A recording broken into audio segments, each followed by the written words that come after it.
ರಮೇಶಣ್ಣ ಒಂಚ. ಓ ಹರ್ಸಣ್ಣ, ಮತ್ತೆ ಜೀವನ ಎಲ್ಲ ಹೆಂಗೆ ನಡೀತಿತ್ತ? ಎಂತಂತೇಳಿ ಹೇಳುದು, ದುಡುವುದು, ಖರ್ಚು ಮಾಡೋದು, ಮಿಕ್ರ ದಾನ ಮಾಡೋದು. ದಾನವಾ? ಎಂತ ದಾನ ಮಾಡ್ತೆ? ರಕ್ತದಾನ, ಅನ್ನದಾನ. ಅಷ್ಟಿಯಾ?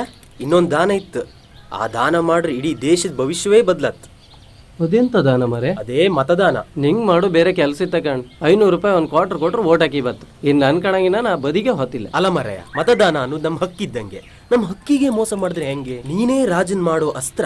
ನೀನ್ ಮತ ಹಾಕೋತಿಗೆ ನಿಸ್ವಾರ್ಥಿಯಾಗಿ ದುಡ್ಡು, ಹೆಂಡ, ಜಾತಿ, ಮತ, ನಮ್ಮವರು ತಮ್ಮವರು ಎಂಬಂತಹ ಬೇಜವಾಬ್ದಾರಿಯಿಂದ ನೀನು ಮತವನ್ನ ವ್ಯರ್ಥ ಮಾಡದೆ ಕೇವಲ ಅವನ ಕಾರ್ಯಕ್ಷಮತೆ ಮತ್ತು ಅವನ ವ್ಯಕ್ತಿತ್ವವನ್ನ ಮನಸ್ಸಾಕ್ಷಿಯಿಂದ ವಿಚಾರ ಮಾಡಿ ಪ್ರಬುದ್ಧ ನಾಗರಿಕನಂತೆ ನೀನ್ ಮತ ಹಾಕಿದ್ರೆ, ಮತ್ತೆ ಪ್ರತಿ ಚುನಾವಣೆಯಲ್ಲಿ ನೀನ್ ತಪ್ಪದೆ ಮತ ಹಾಕಿದ್ರೆ ಇಡೀ ದೇಶದ ಭವಿಷ್ಯವನ್ನೇ ಬದಲು ಮಾಡ್ಲ. ಇಷ್ಟೆಲ್ಲ ಇತ್ತ ಮಾರಯ್ಯ.